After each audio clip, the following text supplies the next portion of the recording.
Naomi, you're a cultural misfit, Mason said flatly, sliding a termination package across his mahogany desk.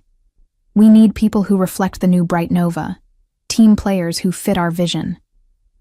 I sat there, stunned, watching the man who had been our VP of strategy for barely 3 months deliver what felt like a death sentence to my 12-year career. The fluorescent lights hummed overhead in his corner office, casting harsh shadows across his face. Outside the floor-to-ceiling windows, Austin's skyline gleamed in the afternoon sun. But inside this room, everything felt cold and calculated. "I'm sorry. What?" I managed to say, my voice steady despite the earthquake happening inside my chest. Mason leaned back in his chair, adjusting his designer tie with the kind of smugness that made my skin crawl. "Your numbers are fine, Naomi. Great, even. But numbers aren't everything anymore. Culture eats strategy for breakfast, and frankly, you don't embody the collaborative spirit we're building here." I stared at him, processing his words. Fine? My numbers were fine? I had just closed the Hudson & Vale apparel renewal 3 weeks ago, a $5.6 million contract that took 8 months to negotiate. I had won the President's Club Award 4 years running. I had mentored half the sales team through their biggest deals. But apparently, that was just fine. "Mason," I said, keeping my tone professional despite the rage building in my throat. "Could you help me understand what specifically about my collaboration style concerns you?" He shuffled through some papers on his desk, not meeting my eyes. "It's not about specifics, Naomi. It's about perception. The team feels you're too independent. Too focused on your own success rather than lifting others up." The irony hit me like a slap. I had spent countless hours training junior associates, sharing my client contact strategies, and covering for colleagues when they struggled with difficult accounts. But Mason had arrived with his Harvard MBA and his buzzword vocabulary, determined to reshape Bright Nova in his image. "I see," I said quietly, a strange calm settling over me. "Vision is important. I hope it brings you clarity." Mason's eyes flickered with confusion at my response, probably expecting anger or pleading. Instead, I reached for the termination package and began reading through it methodically. 60 days of severance. Continuation of health benefits for 90 days. A standard non-compete clause that would expire in 6 months. "This seems reasonable," I said, signing each page with deliberate precision. "I assume my final day is today?"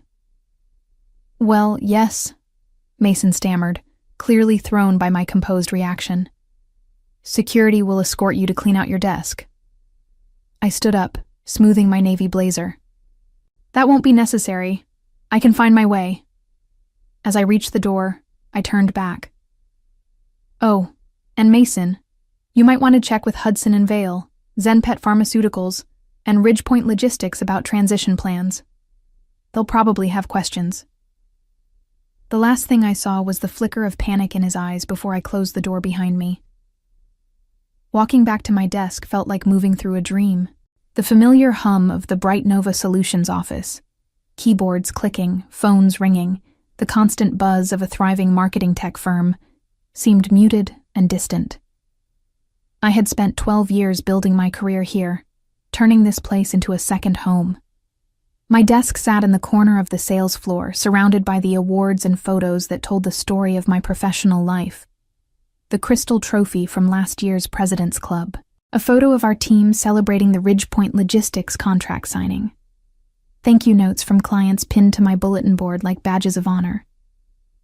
"Naomi?" Jessica's voice made me look up. She was 26, bright-eyed, and one of my most successful mentees. "Is everything okay? Mason's assistant said you were in a meeting for over an hour." I smiled at her. This brilliant young woman I had helped navigate her first major client presentation just 2 months ago. "Everything's fine, Jess. Just some strategic discussions about the future." She frowned, her intuition clearly picking up on something. "Are you sure? You look..." "I look like someone who just got a wake-up call," I said. opening my desk drawer and pulling out a small cardboard box. Sometimes the universe has a way of pushing us toward where we're supposed to be. As I began packing my personal items, other team members started drifting over. David from the creative department, who had collaborated with me on countless campaigns. Patricia from account management, who had become a close friend over the years. They watched with growing confusion as I carefully wrapped my awards in tissue paper. "Naomi, what's happening?" Patricia asked, her voice tight with concern. "Mason has decided I'm not the right cultural fit for the new Bright Nova," I explained calmly, placing a framed photo of my graduation from the University of Texas into the box. "He's probably right. I've never been great at playing politics." The silence that followed was deafening. David's face flushed with anger. "That's insane. You're the best account director we have. Your clients worship you." "Which is exactly why this will all work out fine," I said, sealing the box with tape. "Trust is a powerful thing. It doesn't disappear just because someone changes their business card." Jessica's eyes filled with tears. "This isn't fair. You trained all of us. You've carried this company for years." I stood up, box in hand, and looked around at these people who had become family. Life isn't about fair, Jess. It's about recognizing opportunities. Sometimes the biggest favor someone can do for you is to set you free. As I walked toward the elevator, I felt strangely light. The weight of corporate politics, of trying to fit into someone else's vision, was already lifting from my shoulders. I had spent 12 years being excellent at my job. Now it was time to find out what I could build when I was excellent for myself. The elevator doors closed, and I caught my reflection in the polished steel. For the first time in months, I was smiling. The first thing I did when I got home was pour myself a glass of wine and sit on my apartment balcony overlooking Lady Bird Lake. The Austin skyline stretched before me, the same view I had admired every evening after long days at Bright Nova. But today, something fundamental had shifted. My phone buzzed with a text from Patricia. "This is bullshit. Half the team is ready to quit." I typed back, "Don't do anything rash. Focus on taking care of your clients. That's what matters." But even as I sent the message, I knew Patricia was right. Mason had made a catastrophic miscalculation. In his rush to reshape the company culture, he had forgotten a basic truth about the marketing industry. Relationships are everything. Clients don't work with companies. They work with people they trust. I opened my laptop and began drafting emails. Not angry screeds or bitter complaints, but professional notes to my 3 biggest clients. Hudson & Vale Apparel, where I had worked with CEO Rebecca Hudson for 6 years. Zenpet Pharmaceuticals, whose chief marketing officer had become a close friend. Ridgepoint Logistics, a family-owned company that had grown from a regional trucking firm to a national supply chain powerhouse under my guidance. Each email was carefully crafted, expressing gratitude for years of partnership and explaining that I would no longer be their point of contact at Bright Nova. I thanked them for their trust, their collaboration, and their friendship. I didn't mention Mason or the circumstances of my departure. I simply said that I was exploring new opportunities and wished them continued success. As I hit send on the last email, my phone rang. Rebecca Hudson's name appeared on the screen. "Naomi, I just got your email. What the hell happened?" Rebecca's voice was sharp with concern. We had built Hudson & Vale's entire digital marketing strategy together, taking them from a small boutique brand to a nationally recognized name in sustainable fashion. "Mason and I had different visions for my role," I said diplomatically. "It seemed best for everyone if I pursued other opportunities." "That's corporate speak, and you know it," Rebecca shot back. "Did they fire you? Because if they did, they just made the stupidest business decision in history." I laughed, surprised by the warmth in my chest. "I appreciate the vote of confidence, Rebecca, really. It's not a vote of confidence. It's a statement of fact. You've been instrumental in our growth. The new campaign you designed increased our online sales by 40%. Our upcoming holiday launch. That was your strategy from beginning to end. Before I could respond, another call came in. Zenpet's CMO, then Ridgepoint's marketing director. Within 2 hours, I had fielded calls from all 3 of my major clients, each expressing shock, disappointment, and something else. Opportunity. By evening, I had made a decision. If Mason wanted to rebuild Bright Nova's culture, he could do it without the clients who had made the company profitable, and I would help them find a new home, one where relationships mattered more than corporate buzzwords. The seed of an idea was taking root, and it felt like freedom. The next morning, I woke up with a clarity I hadn't felt in months. While Mason was probably settling into his corner office, preparing to announce his bold new direction for Bright Nova, I was already 3 steps ahead. I started with coffee and a legal pad, sketching out the framework for what would become Berger & Company. The concept was simple: a boutique marketing consultancy focused on building authentic relationships with clients, rather than managing them through corporate hierarchies. No middle management, no cultural fit assessments, just results.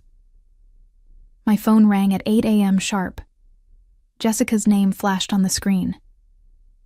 "Naomi, you need to know what's happening here," she said, her voice tight with anxiety.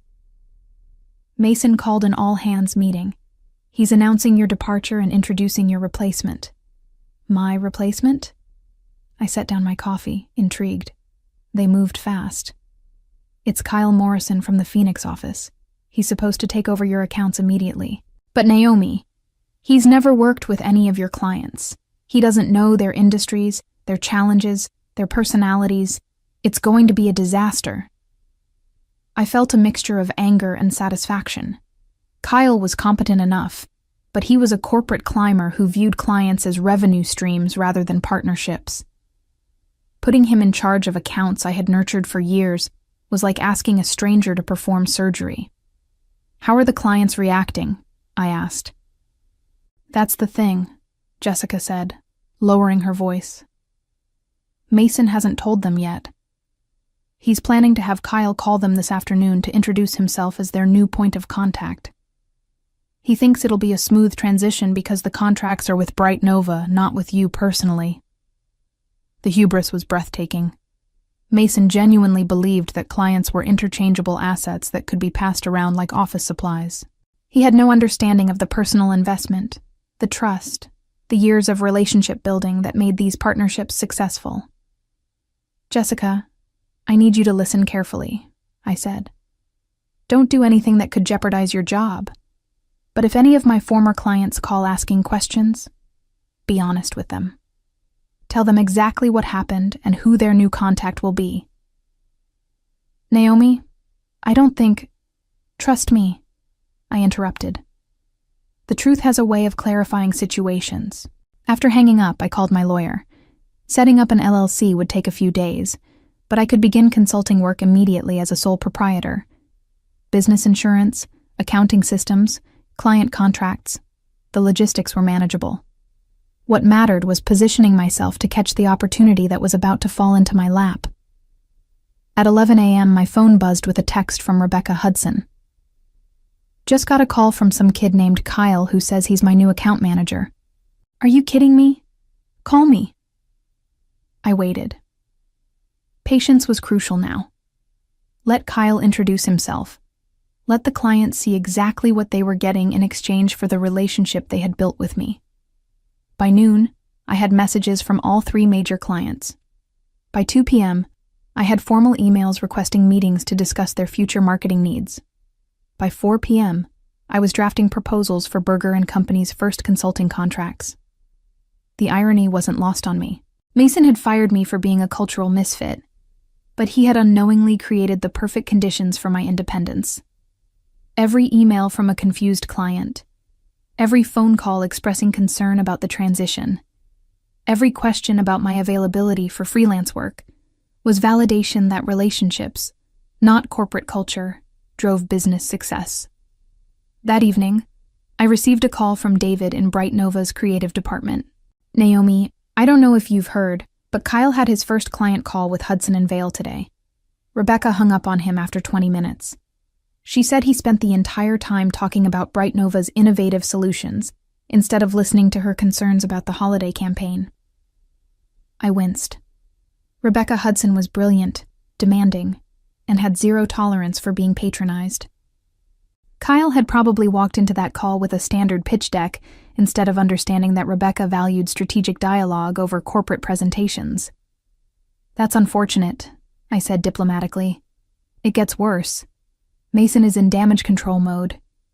He's personally calling clients to smooth things over, but he's never worked directly with any of them. He doesn't know Rebecca's business model, or ZenPet's regulatory requirements, or Ridgepoint's supply chain challenges." The house of cards was already wobbling. I almost felt sorry for Kyle. He was a decent account manager who had been set up to fail. But business was business, and Mason had created this mess with his arrogance and poor judgment. "David," I said carefully, "if any clients ask about my contact information, you have my permission to share it." The revolution was beginning. Wednesday morning brought the call I had been expecting. Rebecca Hudson, CEO of Hudson and Vale Apparel, didn't waste time with pleasantries. "Naomi, I'm terminating our contract with Bright Nova. That Kyle person is completely incompetent, and Mason clearly has no idea how to handle our account. I want to hire you directly. What do I need to do?" I took a deep breath. This was the moment that would define everything. "Rebecca, I appreciate your confidence, but I need to be completely transparent. I'm starting my own consultancy, which means I can offer you more personalized service than any large agency. But I also need to make sure you understand the implications of leaving Bright Nova mid-contract." "I've already talked to our legal team," Rebecca said briskly. "The contract has performance clauses. If Bright Nova fails to deliver the agreed-upon services with qualified personnel, we can terminate for cause. Yesterday's call with Kyle was enough documentation for our lawyers." I felt a surge of admiration for Rebecca's decisiveness. She had built Hudson and Vale from a small sustainable fashion startup into a $50 million brand by making tough decisions quickly and surrounding herself with competent people. "In that case," I said, "I'd love to discuss how Berger and Company can support your goals." By Thursday, I had signed contracts with all 3 of my former major clients. Hudson and Vale wanted to maintain their aggressive growth strategy while launching a new line of eco-friendly activewear. ZenPet Pharmaceuticals needed help navigating new FDA regulations for their pet supplement marketing. Ridgepoint Logistics was expanding into the Pacific Northwest and needed a comprehensive digital strategy. The combined value of these contracts was $8.2 million over the next 18 months. More than I had ever managed as a single account director. More than enough to establish Berger and Company as a serious player in the Austin marketing scene. But the real satisfaction came from knowing that each client had chosen to work with me not because of corporate politics or cultural fit, but because of proven results and trusted relationships. Friday afternoon, my phone rang with a number I recognized but hadn't expected to see. Mason Caldwell. "Naomi?"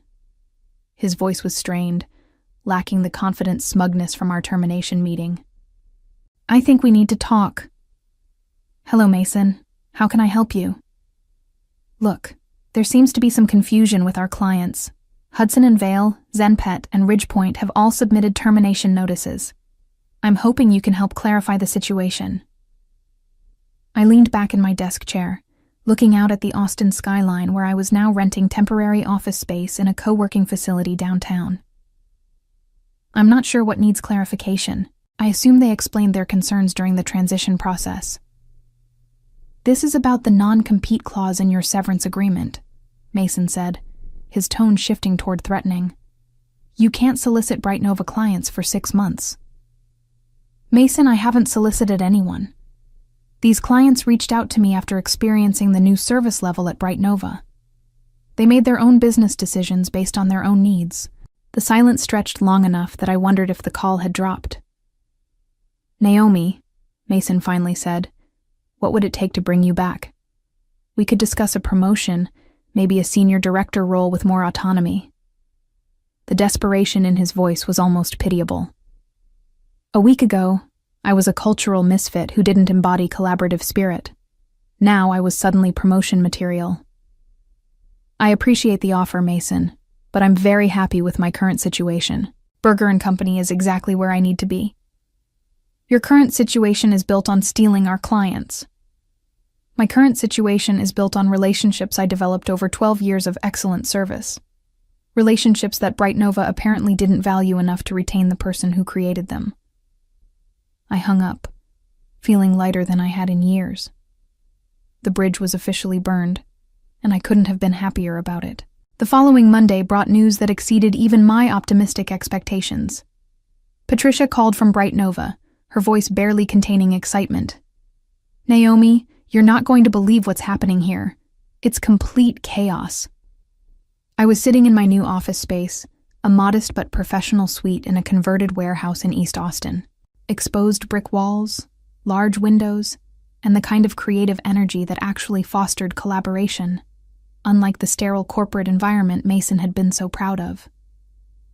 Tell me, I said, though I suspected I already knew. 3 more clients terminated their contracts this morning. Goldthorn Media, Ravens Park Ventures, and Kestrel Wynn Group. They all cited concerns about service quality and relationship management. Kyle Morrison tendered his resignation. He said he was set up to fail and refused to be the scapegoat for bad strategic decisions. I felt a pang of sympathy for Kyle. He was collateral damage in Mason's cultural revolution, a competent professional who had been thrown into an impossible situation. That's unfortunate for Kyle, I said. He deserved better. But wait, there's more, Patricia continued, and I could hear the grin in her voice. The board called an emergency meeting. Apparently, losing 8 major clients in 2 weeks raised some questions about Mason's leadership vision. David heard from someone in accounting that we're looking at a 40% revenue shortfall for the quarter. The magnitude of the implosion was staggering. Mason had destroyed years of relationship building in pursuit of a cultural transformation that nobody had asked for.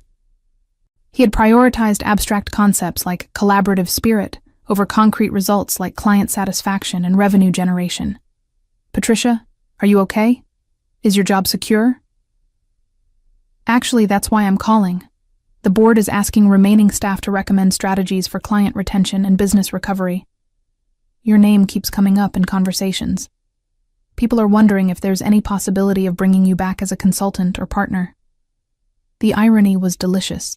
2 weeks ago, I was a cultural misfit. Now I was the solution to problems created by my absence. I appreciate the thought, but Burger & Company is committed to serving our current clients. We're not looking to take on additional partnerships right now. It was a polite way of saying what I really thought. Bright Nova had made their choice, and now they could live with the consequences. That afternoon I received an unexpected visitor. Jessica arrived at my office with a folder under her arm and determination in her eyes. I'm giving my notice at Bright Nova, she announced without preamble. I want to work for you. I looked at this brilliant young woman who had become one of my closest mentees. Jessica, I can't match your current salary. I'm still building the business. I don't care about the salary. I care about working somewhere that values competence over politics. Somewhere I can actually learn instead of navigating corporate nonsense.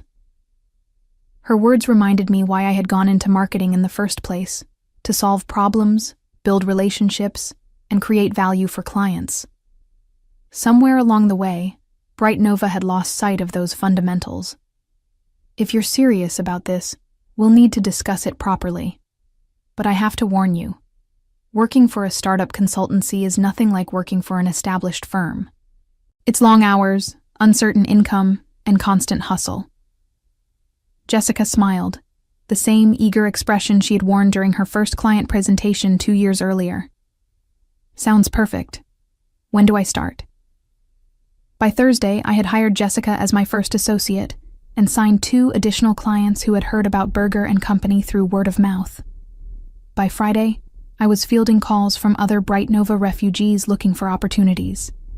The cultural misfit had become the culture creator, And Mason's vision of collaborative success was coming true, just not at Bright Nova. 6 weeks after my termination, the final blow landed with surgical precision. I was reviewing quarterly projections for Berger & Company when my phone rang. The caller ID showed a number I didn't recognize, but the voice was familiar. Naomi, this is Robert Chen, CEO of Bright Nova Solutions. I sat up straighter, the founder himself, calling personally. This was unexpected. Hello, Mr. Chen. How can I help you? I think you know why I'm calling. We've lost 12 major clients in 6 weeks. Our Q3 revenue is down 68%. The board is asking hard questions about leadership decisions. I waited, letting the silence stretch. Robert Chen was a brilliant businessman who had built Bright Nova from a 3-person startup into a $100 million agency. But he had also been notably absent during Mason's cultural transformation, traveling extensively while his VP of strategy dismantled everything that made the company successful. I understand this is a difficult situation, I said carefully. Naomi, I made a mistake. We made a mistake. Mason's termination was approved this morning. I'm personally asking if you would consider returning as Senior Vice President of Client Relations. Full autonomy over your accounts, equity participation, and a compensation package that reflects your true value to this organization. The offer was staggering. Everything I had worked toward for 12 years, handed to me on a silver platter. SVP title, equity stakes, guaranteed autonomy. 6 weeks ago, I would have considered it a dream promotion. Mr. Chen, I'm honored by your confidence, but I have commitments to my current clients that I can't abandon. Your current clients are our former clients, Naomi. Bring them back. We'll structure the deal any way you want. You can essentially run your own division within Bright Nova.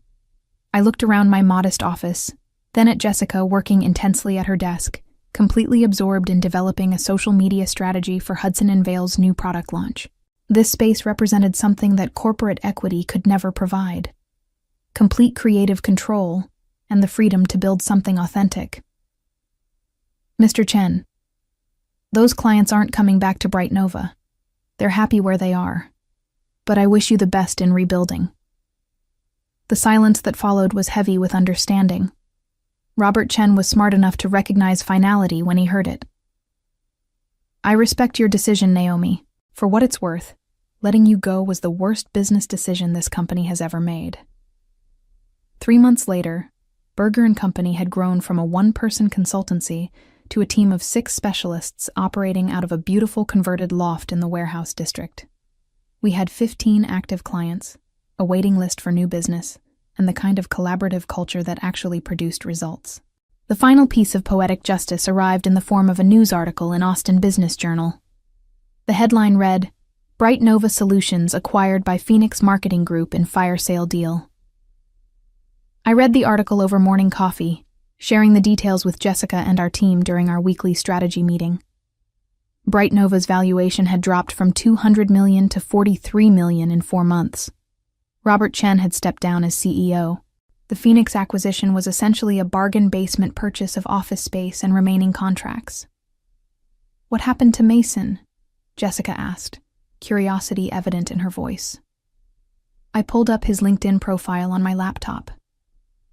Looks like he's listed as an independent business transformation consultant, based in Dallas now. The team exchanged glances, processing the magnitude of one man's impact on an entire organization. Mason's pursuit of cultural fit had destroyed a company that had taken 15 years to build. Should we send him a fruit basket? David asked with dark humor. He had joined us 2 months earlier, bringing creative talent and institutional knowledge from his 5 years at Bright Nova. Actually, I said, closing the laptop, we should send him a thank you note. Without his vision of cultural transformation, none of us would be sitting here today. The laughter that followed was warm and genuine, the sound of a team that had found its footing through shared purpose rather than corporate mandate. Mason had been right about one thing. Culture did eat strategy for breakfast. He had just misunderstood what real culture looked like. We got back to work, building something better. As I reflected on the journey from that devastating termination meeting to this moment of quiet triumph, I realized that Mason's greatest mistake had been confusing control with leadership and compliance with excellence, a lesson that would guide every decision I made moving forward.